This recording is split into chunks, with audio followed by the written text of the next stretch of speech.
El aprendizaje no es solo memorizar cosas, es un proceso que ocurre dentro del cerebro, donde cada experiencia, cada emoción, cada pensamiento va dejando huellas. Desde la cognición entendemos que aprender implica procesar información, percibida, integrarla y almacenarla, luego usarla y repartirla. Es como si fuera una mente propia, en un sistema que organizamos todo lo que vivimos para darle sentido y coherencia a las cosas. Un ejemplo que se le puede dar: cuando ves algo nuevo, tu cerebro activa atención y memoria de trabajo, decide que es importante y conecta con lo que se vive ahí. Entonces ocurre de verdad una comprensión. La neurociencia nos muestra lo que pasa por dentro. Cuando aprendemos algo nuevo, las neuronas se comunican entre sí, forman nuevas conexiones sinápticas, aprendidas en memoria. Cuántas veces practicamos o reconocemos algo, esas conexiones se vuelven más fuertes, como el camino mental, estratégico, y es fácil de volver a recorrer. Pero la neurociencia nos muestra lo que pasa por dentro. Cuando aprendemos algo nuevo, las neuronas se comunican entre sí, forman nuevas conexiones sinápticas, aprendidas en memoria. Cuántas veces practicamos o reconocemos algo, esas conexiones se vuelven más fuertes, como el camino mental, estratégico, y es fácil de volver a recorrer. En pocas palabras, el aprendizaje es un acto donde la mente y el cerebro trabajan juntos. La cognición y el sentido, la neurociencia explica la magia que ocurre dentro. El cerebro y sus funciones. La teoría del cerebro triuno. El pensamiento humano tiene una base biológica que se encuentra en la estructura del cerebro. El neurocientífico Paul MacLean propuso la teoría del cerebro triuno, la cual explica que el cerebro está compuesto por tres partes principales que surgieron en diferentes etapas de la evolución y que trabajan de forma integrada para controlar nuestros comportamientos, emociones y razonamiento. La primera parte es el cerebro reptiliano, considerado la zona más antigua, está relacionado con los instintos básicos y las funciones de supervivencia como la respiración, el ritmo cardíaco, el hambre o las reacciones automáticas de defensa o huida. Este cerebro se encarga de mantenerlos con vida, reacciona de forma inmediata ante posibles peligros sin necesidad de pensar.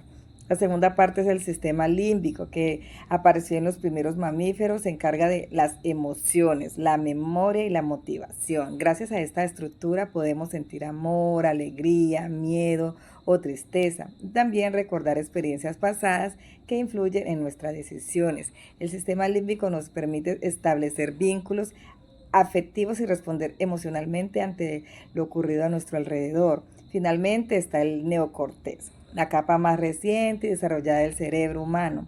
Es responsable de las funciones superiores del pensamiento, como el razonamiento lógico, la planificación, el lenguaje, la creatividad y la toma de decisiones. Esta parte nos permite analizar situaciones, controlar impulsos y actuar de manera consciente y racional. En conjunto, estas tres partes del cerebro trabajan de forma coordinada. El cerebro reptiliano se asegura la supervivencia, el sistema límbico regula las emociones y el neocortés permite el pensamiento lógico y reflexivo. Gracias a esta interacción, el ser humano puede equilibrar la razón, la emoción y el instinto a su comportamiento diario. Hola, soy Natalia Bernal y esta vez les voy a definir cognición, neurociencia y aprendizaje humano. Vamos a ver cómo se interrelacionan estos conceptos y las teorías que los apoyan.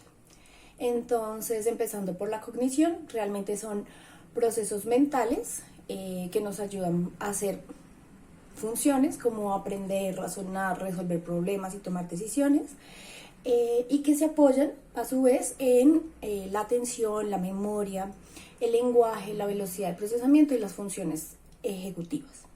La neurociencia, por su lado, es la ciencia que estudia el sistema nervioso, especialmente el cerebro, y cómo esto influye en los procesos mentales, emocionales y conductuales. Para nuestro caso, nos permite saber cómo se procesa, almacena y recupera la información. Básicamente es la base biológica del aprendizaje. Para entender esto, las neurociencias lo que tienen que hacer es entender, y lo que han hecho es entender cómo funcionan las neuronas y las conexiones cerebrales. Esto se conoce como sinapsis, y de esa forma se pueden explicar procesos de cognición, como lo son el aprendizaje, la memoria, entre otros. Y por otro lado tenemos el aprendizaje. El aprendizaje es un proceso neurocognitivo mediante el cual el cerebro adquiere y organiza y modifica información, habilidades, comportamientos a partir de la experiencia. Desde la neurociencia, el aprendizaje implica cambios en las conexiones neuronales del cerebro, lo que se conoce como plasticidad cerebral. Y desde la cognición, el aprendizaje implica procesos como la atención, la memoria o el razonamiento, que permiten interpretar la información, relacionarla con conocimientos previos y aplicarla en diferentes contextos. Eso es lo que nosotros conocemos como aprendizaje. Para entender cómo se desarrolla el aprendizaje desde la cognición y la neurociencia, varios autores han aportado teorías fundamentales, las cuales vamos a ver a continuación. Está Jean Piaget, quien propuso las etapas del desarrollo cognitivo, que muestran cómo evoluciona el pensamiento desde lo sensorial en los primeros años hasta el pensamiento lógico y lo abstracto en la adolescencia. Está también Levi Vygotsky, quien planteó que el aprendizaje es principalmente social. A través de la interacción con otras personas, especialmente con personas que tienen más conocimiento, desarrollamos nuevas habilidades. Y está Howard Gardner, quien por su parte propuso la teoría de las inteligencias múltiples, que explica que no existe una única forma de ser inteligente, sino que hay maneras diversas de procesar la información y de aprender. Tiene categorías como lo lingüístico, lógico-matemático, pero también lo musical, lo intrapersonal, lo interpersonal y otras categorías.